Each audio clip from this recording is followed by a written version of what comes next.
नमः शिवाय। ओम नागदेवाय नमः।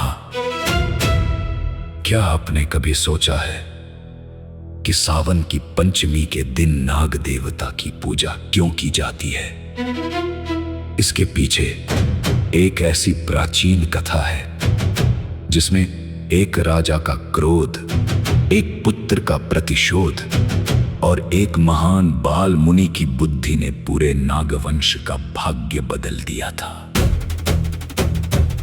बहुत प्राचीन समय की बात है। हस्तिनापुर में राजा परीक्षित का शासन था। वे वीर, पराक्रमी और प्रजा से प्रेम करने वाले राजा थे। लेकिन एक दिन शिकार करते समय उन्हें बहुत तेज प्यास लगी। पानी की तलाश में वे एक ऋषि के आश्रम में पहुंचे। ऋषि गहरे ध्यान में बैठे थे। राजा ने उनसे जल मांगा, लेकिन ध्यान में लीन होने के कारण ऋषि ने कोई उत्तर नहीं दिया। राजा थके और प्यासे थे। उनके मन में क्रोध आ गया। उन्होंने आश्रम के पास पड़ा एक मृत सर्प उठाकर ऋषि के गले में डाल दिया और वहां से चले गए। जब ऋषि के पुत्र को यह पता चला तो वह बहुत क्रोधित हुआ। उसने राजा परीक्षित को श्राप दिया कि 7वें दिन तक्षक नामक नाग के विष से उनकी मृत्यु होगी। 7वें दिन तक्षक ने राजा परीक्षित को डस लिया और उनकी मृत्यु हो गई। जब उनके पुत्र जन्मेजय को यह समाचार मिला तो उनका हृदय दुख और क्रोध से भर गया। उन्होंने प्रतिज्ञा की, तक्षक ने मेरे पिता को मारा है, मैं पूरे नागवंश को समाप्त कर दूंगा। इसके बाद राजा जन्मेजय ने विशाल सर्प यज्ञ शुरू कराया। ऋषियों ने मंत्रों का उच्चारण किया और यज्ञ की शक्ति से संसार के अलग अलग स्थानों में रहने वाले नाग आकाश में खींचकर अग्नि में गिरने लगे। नागवंश में हाहाकार मच गया। तभी नागराज वासुकी को एक पुरानी भविष्यवाणी याद आई। कहा गया था कि एक महान बाल मुनि नागों को इस संकट से बचाएगा।